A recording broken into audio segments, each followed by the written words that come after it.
मध्य प्रदेश की रहने वाली चंद्रिका जिंदगी के उस पड़ाव पर पहुंच गई थी जहां उसके लाइफ में अपने मन मुताबिक सारी खुशियां पा लेती। ये सब उसकी सोशल मीडिया प्रोफाइल भी साफ साफ बयां कर रही थी। चंद्रिका नई नई जगह ट्रेवल करती, लग्जरी गाड़ियों में घूमती, नई गाड़ियां परचेज करती, अपने सारे महंगे शौक पूरा करते हुए लाइफ स्टाइल को सोशल मीडिया पर साझा करती। पर्सनल लाइफ से लेकर प्रोफेशनल लाइफ तक सब जगह सक्सेस मिलने लगी थी। जैसे मानो वो जिस चीज को ख्वाहिश कर लेती वो उसे हासिल हो ही जाती। और उसके जिंदगी में ये सभी बदलाव तब आना शुरू हुए जब से उसकी शादी अवनीश प्रजापति से हुई। अवनीश एक बड़ा बिजनेसमैन था और चंद्रिका उन सभी बिजनेस में उसके पार्टनर थी। शादी के कई साल बाद भी दोनों के बीच गहरा बॉन्ड था, जैसे किसी नए मैरिड कपल में होता है। इसी प्यार की वजह से लाइफ के हर ओकेजन को बहुत ही ग्रैंड से सेलिब्रेट करते थे,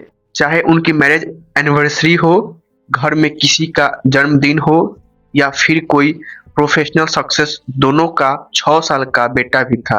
अब कहने को तो ये एक लविंग फैमिली थी जिसके पास ढेर सारा पैसा, लग्जरी गाड़ी और हर चीज जो आप समाज के पैरामीटर के अकॉर्डिंग बेहद सक्सेसफुल होने की निशानी है। साथ साथ इस कपल की पॉलिटिकल कनेक्शन भी बहुत स्ट्रॉन्ग थे। इंस्टाग्राम के रील से लेकर आस पड़ोस या फिर सोसाइटी में जो भी इस कपल को देखता या इनसे मिलता, इनकी लाइफ स्टाइल और रुतबे देख सलाम करता।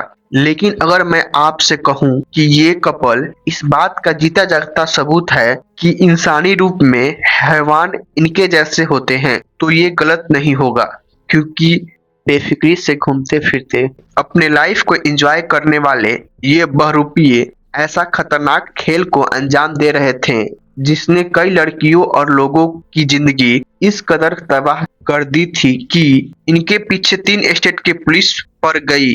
यह केस एक परफेक्ट एग्जाम्पल है। कभी कभी आपके बीच घूम रहा शख्स आपको जो दिख रहा होता है वो सिर्फ नजर का धोखा होता है। Welcome to the show. My name is Sanoj Kartik. आप देख रहे हैं the creepiest case of Avinesh and Chandrika. Madhya Pradesh में नरसिंहपुर जिले के ग्राम सहायक पुरुषोत्तम प्रजापति का बेटा अवनीश प्रजापति मैकेनिकल इंजीनियर था, जिसके एजुकेशन पूरी होते ही घर वालों ने उसकी शादी करवा दी थी। फैमिली की रिस्पॉन्सिबिलिटी आते ही ठेकेदारी के साथ साथ कंस्ट्रक्शन मटेरियल का सप्लाई का काम करने लगा। इसका ये बिजनेस अच्छा चल गया और ठीक ठाक कमाई भी होने लगा। समय के साथ उसकी जितनी अच्छी प्रोफेशनल लाइफ हो चुकी थी उतना ही खोखला पर्सनल लाइफ बन चुकी थी। हालात ऐसे हो गए, आखिरकार अविनाश का डिवोर्स हो ही गया। डिवोर्स के बाद अविनाश अपने लाइफ में मूव ऑन करने के लिए खुद को बिजी रखने लगा, अपना लाइफ और फोकस फिट करने में लगा दिया। अविनाश को मोटर बाइक और कार का बहुत शौक था और उसका यही शौक लाइफ में एक नया मोड़ लेकर आया। जब वो नई कार लेने शोरूम पहुंचा तो वहां एक शोरूम का सेल्स एग्जीक्यूटिव चंद्रिका परिवार से हुई, लेकिन किसी को नहीं पता था ये छोटी सी मुलाकात आगे चलकर एक बड़ी कहानी का रूप ले लेगी। अविनाश और चंद्रिका दोनों में कम समय में प्यार इस कदर हुई कि तुरंत दोनों शादी के बंधन में बंध गए। चंद्रिका को ऐसा लगने लगा वो अविनाश से शादी कर के सारी खुशियां पा गई। अविनाश और चंद्रिका मोस्टली टाइम साथ में ही काम करते थे, घर का हो या बाहर का। अविनाश का तरक्की इतनी जल्दी होने लगी कि वो जल्द ही 3 कंपनी खोलने लगा।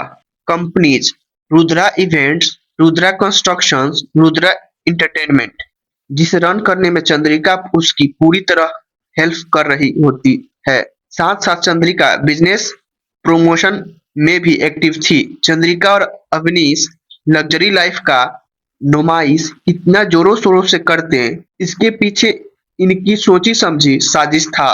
वो आगे बढ़ने के लिए लाइफ में सिर्फ सोचते कि आखिर मोटा पैसा कहाँ से आएगा, ऐसा क्या करे। इनकी जो पुरानी बिजनेस ठेकेदारी और कंस्ट्रक्शन मटेरियल की थी उसमें काफी नुकसान होने लगा।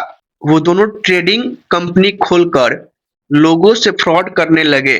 वो फ्रॉड जल्दी जल्दी और बड़ा पैमाने पर करते थे। ये अपना फोकस, ये अपना शो ऑफ का लाइफ कम नहीं करके ये देखते थे पैसा कैसे आएगा, क्योंकि ये लोग अपने लाइफ स्टाइल का एडिक्ट हो चुके थे। इन सभी फ्रॉड कामों को करने में चंद्रिका का भाई सूरज परिवार भी साथ दे रहा था। कुछ दिन बाद अविनाश और चंद्रिका फ्रॉड और थ्रेट देने के जुर्म में जेल चले गए। जेल में उनकी मुलाकात स्वामी वैराग्यानंद गिरी, जिन्हें हम मिर्ची बाबा के नाम से जानते हैं, स्वामी जी का कनेक्शन दिग्विजय सिंह जो कांग्रेस के नेता हैं और समाजवादी पार्टी अखिलेश यादव तक थी। जेल से बाहर निकलते ही अविनाश को लगने लगा पॉलिटिकल पावर भी आ चुका है, अब कौन क्या कर लेगा। वो एक घर लेता है, हाउस नंबर 24, बक्सेवनिया, भोपाल। अविनाश घर लेते वक्त स्टील बिजनेस मैन है ऐसा बोलता है सोसाइटी वालों से। फिर से वो एक और फ्रॉड को अंजाम देने के लिए मैट्रिमोनियल साइट पर अपना अकाउंट अपने पत्नी चंद्रिका के नाम से बनाता है। वो इस बार ऐसा लोगों को पकड़ना चाहता था जिसके पास पैसा के साथ साथ वो डाइवोर्सी महिला हो, जो शादी टूटने के बाद फिर से दूसरे शादी में बंधना चाहती हो। भोपाल में एक महिला जो प्राइवेट बैंक में मैनेजर की पोस्ट पर थी, उसे शादी करने की झांसा देकर उसके करीब गया और शादी करके एक अच्छा लाइफ जिएंगे ऐसा बोलकर अपने स्टील बिजनेस को आगे बढ़ाने के लिए 40 लाख का डिमांड किया। 40 लाख लेने के बाद अविनाश मैनेजर से दूर होने लगा और एक बार तो साफ बोल दिया मैं शादी नहीं करूंगा। मैनेजर जब पैसा मांगी तो देने से भी मना कर दिया और साथ साथ धमकी देते हुए अविनाश बोलता है अगर तुम किसी को बताए तो तुम्हारा प्राइवेट वीडियो लीक कर देंगे। मैनेजर महिला डिप्रेशन के अंधेरे में डूब चुकी थी। फिर उसने हिम्मत जुटाया, थाना बाक्सेवनिया स्टेशन पहुंची। के बाद अविनाश के खिलाफ एफआईआर दर्ज कराई। दूसरे भी विक्टिम सामने आई। पुलिस ने बिना देरी किए अविनाश को तो पकड़ लिया, लेकिन मौके से चंद्रिका अपने बेटे को लेकर फरार हो गई। मैट्रिमोनियल साइट से डाइवोर्सी और विधवा महिला को टारगेट करने की सजेशन चंद्रिका ने ही अविनाश को दिया था। वो जानती थी कि डाइवोर्सी महिला अपना इज्जत बचाने के लिए पुलिस के सामने कभी नहीं आएगी, बट ऐसा कुछ हुआ नहीं। अविनाश और चंद्रिका के खिलाफ पुलिस ने जब इन्वेस्टिगेशन किया तो पता चला उत्तर प्रदेश, मध्य प्रदेश और चंडीगढ़ में चीटिंग, फ्रॉड, साइबर क्राइम और धमकी जैसे गंभीर इन धाराओं में 8 केसेस पहले से ही चल रहे थे। फिलहाल रिमांड खत्म होने के बाद पुलिस ने 13 दिसंबर 2025 को अविनाश को कोर्ट में पेश किया। अदालत ने उसे जेल में भेज दिया। चंद्रिका अभी भी फरार है और मल्टीपल स्टेट की पुलिस उसे पकड़ने की कोशिश कर रही है।